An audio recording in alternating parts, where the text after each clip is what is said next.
Student Bahrain থেকে দেশে আসতে চাচ্ছে, কিভাবে আসবে প্লিজ ভাইয়া জানাবেন। আচ্ছা, ধন্যবাদ আপু কমেন্ট করার জন্য।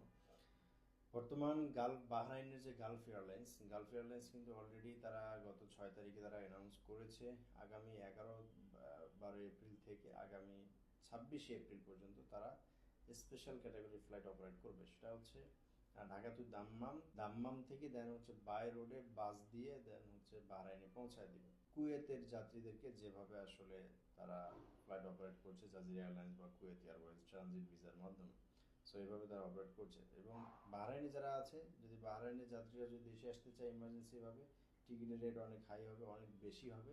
কিন্তু ইমার্জেন্সি যদি হয়, এমন কিছু ইমার্জেন্সি কেস যে দেশে আসতেই হবে, তাহলে সেই ক্ষেত্রে ওইভাবেই আপনার গালফ এয়ারলাইন্সে আপনি টিকিট বুকিং দিতে পারবেন। আর বাহরাইন থেকে আপনার দাম্মামে নিয়ে আসবে বাই রোডে বাস দিয়ে, দেন হচ্ছে আপনার ফ্লাইটে উঠবে দাম্মাম থেকে, দাম্মাম থেকে ঢাকায় এসে ল্যান্ড করাবে। তো আশা করছি বিষয়টা বুঝতে পেরেছেন। যদি আপনাদের টিকিটের প্রয়োজন হয় তাহলে সেক্ষেত্রে যোগাযোগ করতে পারেন ইনশাল্লাহ। ভালো থাকবেন। আসসালামু আলাইকুম।